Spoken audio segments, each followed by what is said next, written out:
اللہ مجھے لشکر مہدی سے ملا دے، اللہ مجھے لشکر مہدی سے ملا دے، ایسا نہ ہو آقا میرا حلم کی صدا دے۔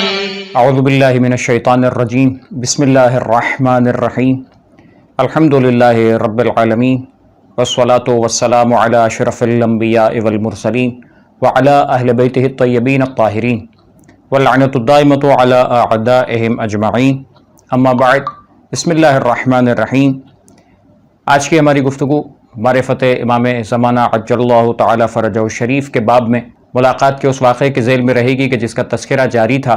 آیت اللہ مرجع عالی سید شہاب الدین مرعشی نجفی کے جن کے واقعات کا تسلسل سے تذکرہ جاری تھا، آج وہ آخری واقعہ آپ کی خدمت میں ذکر کیا جا رہا ہے جو علماء نے کتابوں میں ان سے نقل فرمایا۔ فرماتے ہیں کہ جب وہ سامرہ میں قیام پذیر تھے، اور ظاہر ہے کہ انسان جب سرکار حجت اور ان کے گھر اور ان کے والد گرامی ان کے اجداد کے گھر میں جا کر، یعنی سامرہ کا جو روضہ مقدسہ ہے، وہاں جا کر انسان توسل کرتا ہے تو بس ایک عجیب سی کیفیت پیدا ہوتی ہے۔ یہ فرماتے ہیں کہ جب میں اس موقع پر قیام پذیر تھا، ایک وقت کی بات ہے کہ جب موسم بہت سرد تھا، اور ایک رات ہم نے سرداب میں ہی گزاری، جو سرداب مقدس امام زمان عجل اللہ تعالی فرجہ الشریف ہے کا شب کا پچھلا پہر تھا، کہ جس میں نے محسوس کیا کہ کوئی قدموں کی آہٹ محسوس ہوئی، اور چونکہ دروازے بند تھے، کوئی آنے جانے کا کوئی امکان نہیں تھا، تو خوف اس بات کا ہوا کہ ایسا نہ ہو کہ کوئی ایسا شخص ہو،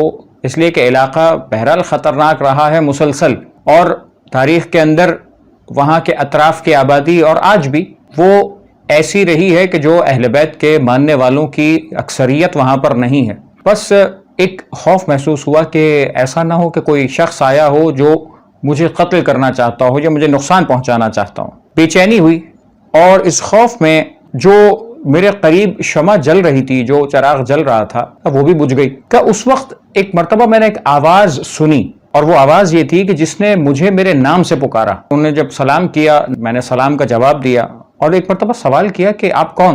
یعنی اس اندھیرے میں تنہا یہاں پر سامرہ کے سرداب میں، یہاں آنے کا کوئی راستہ نہیں ہے، اور یہاں آنے والا مجھے پہچانتا بھی ہے اور مجھے سلام کر رہا۔ کہ میں نے جب یہ سوال کیا تو انہوں نے کہا کہ آپ کے چچا زاد میں سے ہوں۔ میں نے یہ سوال کیا، یعنی سید شہاب الدین کہتے ہیں کہ ہم نے یہ سوال کیا کہ یہ دروازے تو بند تھے، آپ یہاں پر کیسے پہنچ گئے؟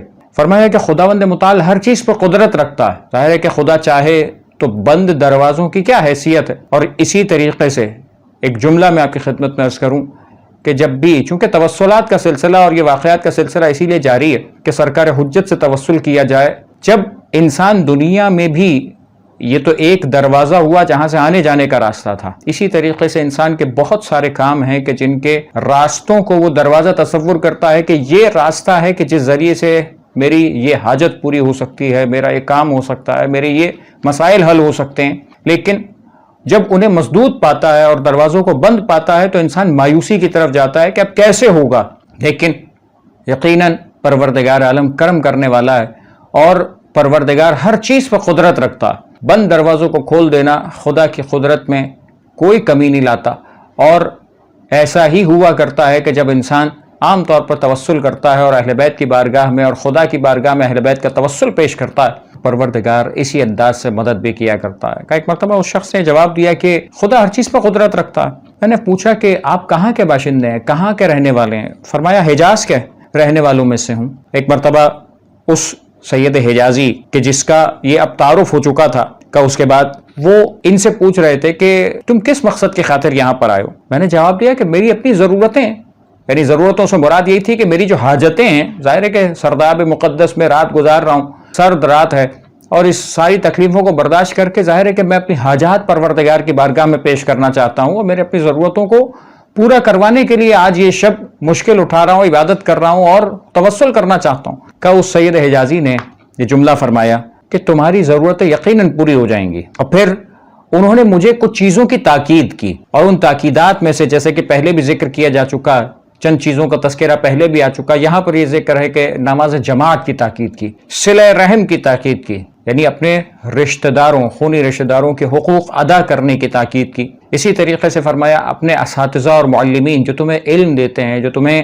علم فراہم کرتے ہیں، تمہارے اساتذہ ہیں، کہ ان کے حقوق کی ادائیگی میں ان کی رعایت کرو. ایسا نہ ہو تمہارے استاد کے، تمہارے اساتذہ کے حقوق کی رعایت نہ ہو. پھر فرمایا کہ فقہ، تفسیر اور حدیث کے مطالعے میں تم منہمک رہو، اس کی تاکید فرمائی.